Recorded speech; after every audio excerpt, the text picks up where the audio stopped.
we got the 245 plugged in. We have a new piece of equipment coming. It's actually going to be coming tonight at 8 o'clock. We bought another planter. So we bought a 2600 Kinze 1223.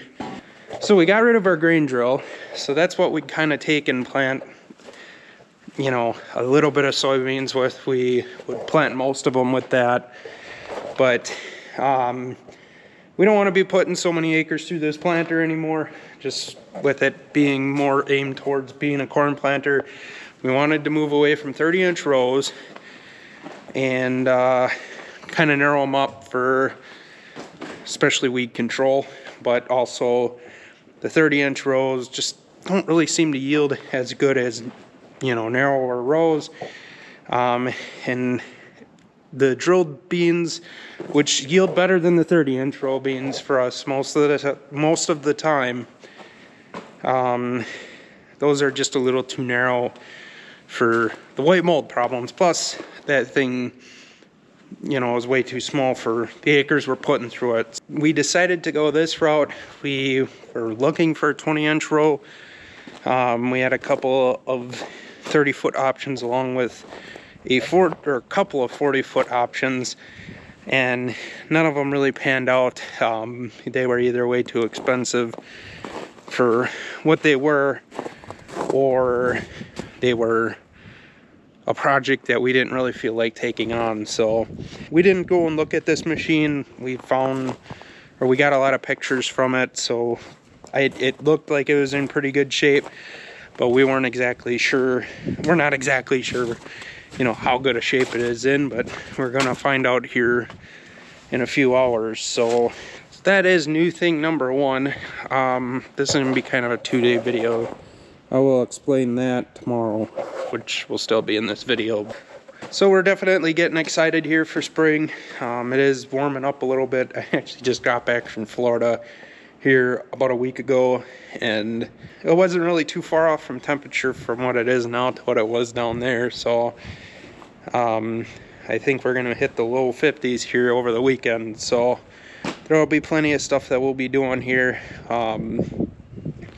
Mainly trying to get this patched up for concrete. So yeah, but we'll get that. I think I said probably 3 times now. We'll get back and we'll get into that here later in the video. But for now, I'm gonna keep working on the stuff I was working on. So we will catch you in a little bit whenever the planter comes. So.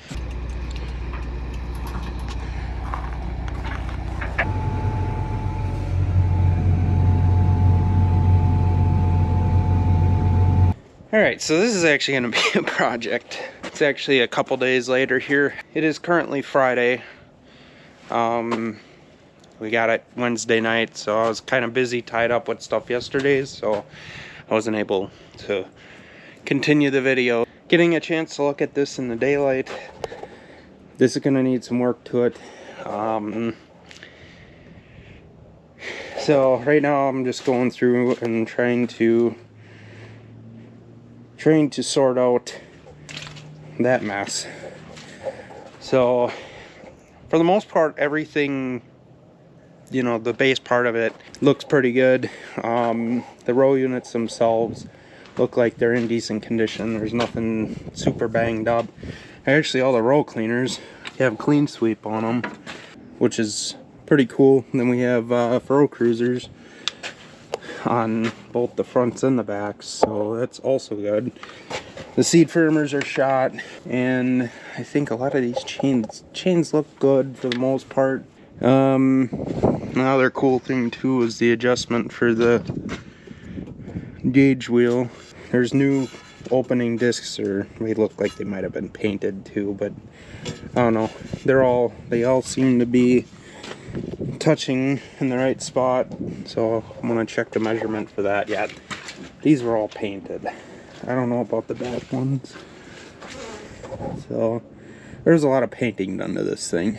There's airbags in here for the down pressure on the rears, so we'd have to put airbags in the front, which is no big deal. Got the Air Force system for it, so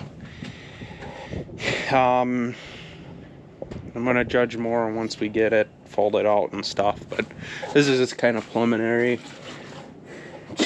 checking it out. There's insecticide boxes on it too. Those are coming off. These are vac meters, but they are still chain driven. So the plates will work same as ours, along with the singulators.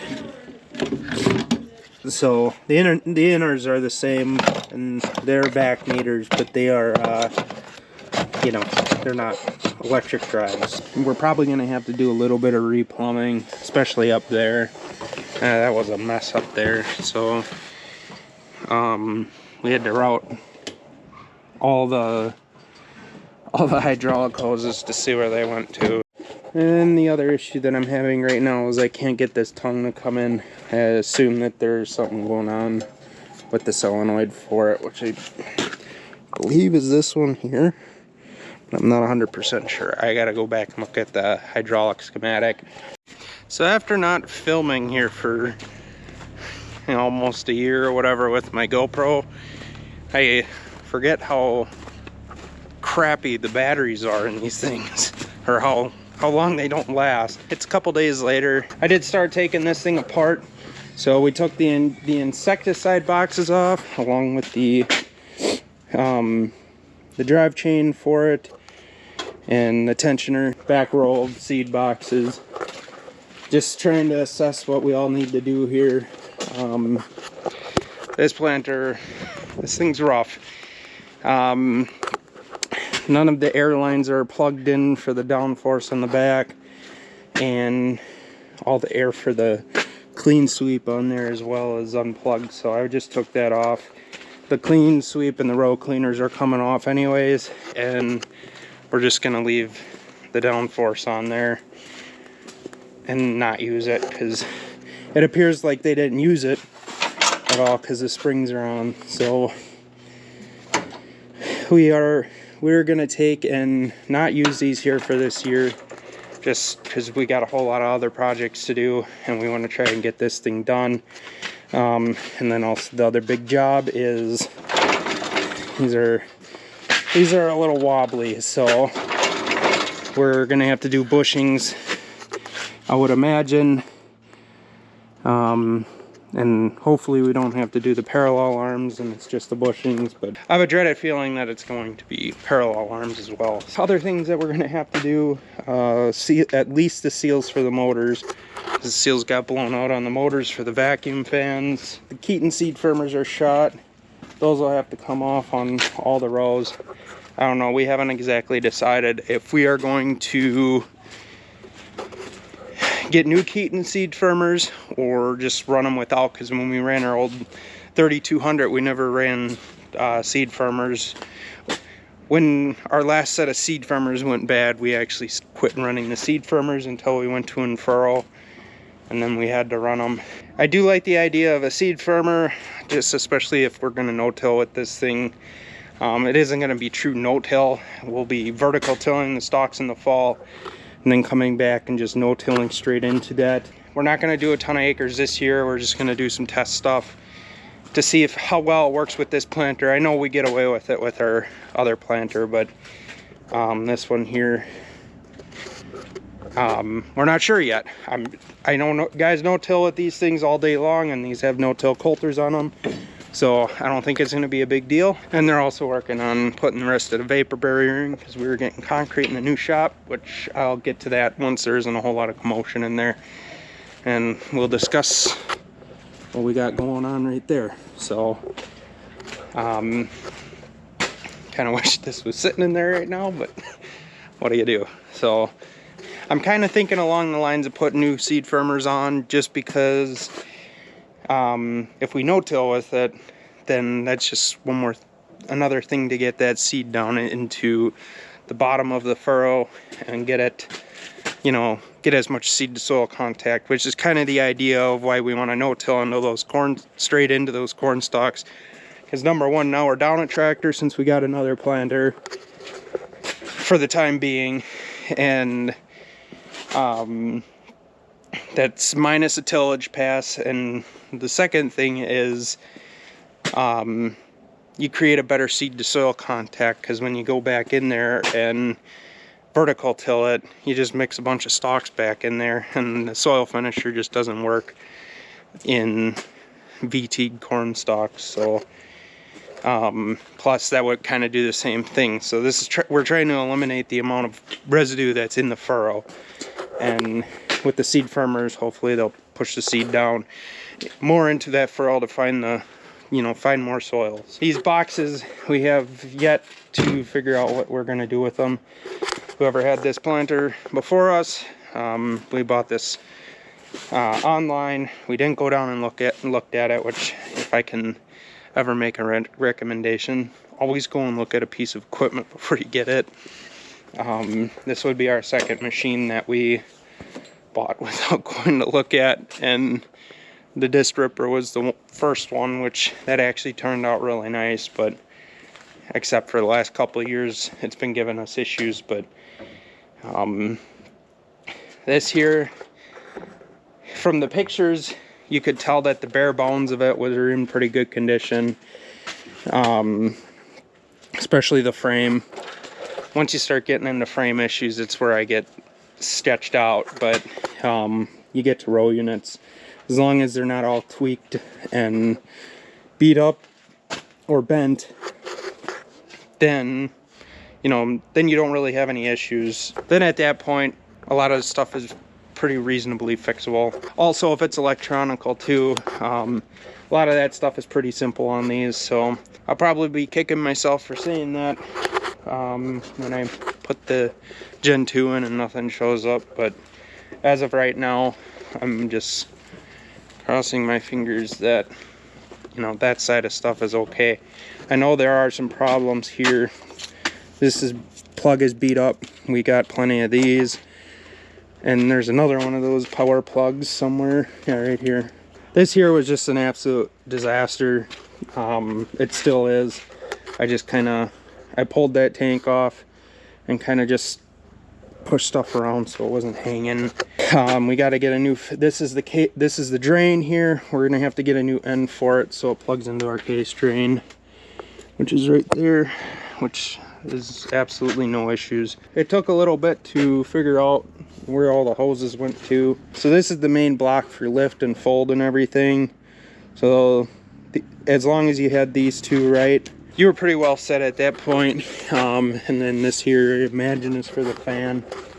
So we are going to get the drain in, get the fans taken off, and get them put the new seals in, see if that works, try to fire it up. But whoever had this planter before us left seed in the boxes. So, and it's soybean seed, so it has that disgusting soybean smell, rotten soybean smell.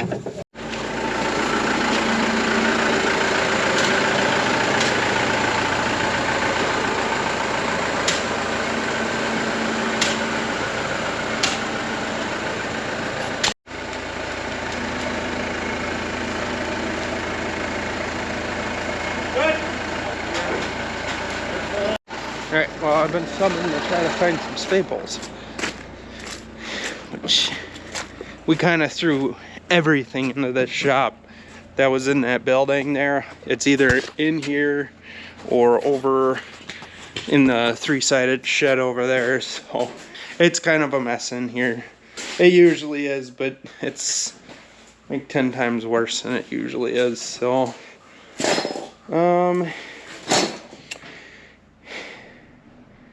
so I'm going treasure hunting right now. Well, that was easy-ish. It only took me like a minute, so perfect. Let's see what this looks like.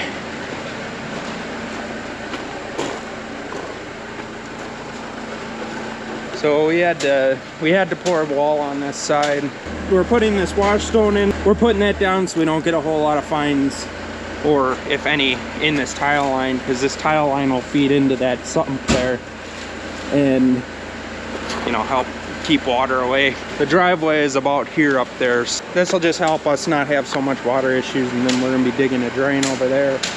And Tuesday is Tuesday the concrete's coming in, and we'll get our floor poured, and then we got a heater in here that's getting heated with another wood burner. So we got 2 wood burners out there now. So it's only a 50 by 60. It's nothing massive. It's just enough that we can be working on stuff in the winter time, and well, throughout the entire year. And I'm also having my wedding in here this year as well. So we didn't skip out on the height of the building. It is 18-foot sidewalls, and then the door is a 24 by 16. Our theory was, you know, for some stupid reason, since we're running some older equipment, you know, especially the combine starting to get some age on it, we would pull, if we had to pull an engine or something along those lines, or just, you know, being able to fold the bins out and all that stuff in there, so we can, you know, work on the bin in case, you know, a bin auger or something we had to pull out. We just have plenty of room to work with there. There will be definitely a lot of videos that we'll be doing in there, especially working on stuff. So I'm gonna get back to work here, so I'm not just sitting here doing nothing. We fully intend on using this air system on here, because eventually we want to put airbags across the entire thing on every row for downforce, and then we'll also have the lift bags too. So essentially be 2 bags. That's what we had on our 3200. Just for now, this year we're using springs, because hey, we want with all the stuff we have to do around here, that would be a project that we really wouldn't want to tackle. So actually the front row units on this thing are actually in really good condition. Isn't a whole lot of slop at all. There's actually no slop in them. I mean, you can see that we didn't pressure wash this tractor last year either. This place was a 3-ring circus with this getting built, because it was actually getting built during harvest. We did most of the dirt work ourselves. My brother Jeremy, he works for an excavating guy, and their company came in and leveled out the rest of it to grade. That was after the wall was poured. We got it pretty close to grade ourselves, and I think we hauled out what, 40 quad axle loads of dirt. All right, so I'm gonna get this thing folded up for the night.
That's going to be the end of this video.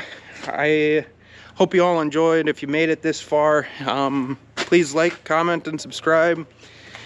There's plenty more coming to the channel this year. I think I got my editing situation figured out. That's kind of been my biggest downfall. Filming is pretty easy, but editing tends to take up a lot of time, and it's time that I don't exactly have all the time. So but with all that being said, I hope you all enjoyed. We'll catch you in the next one. Later.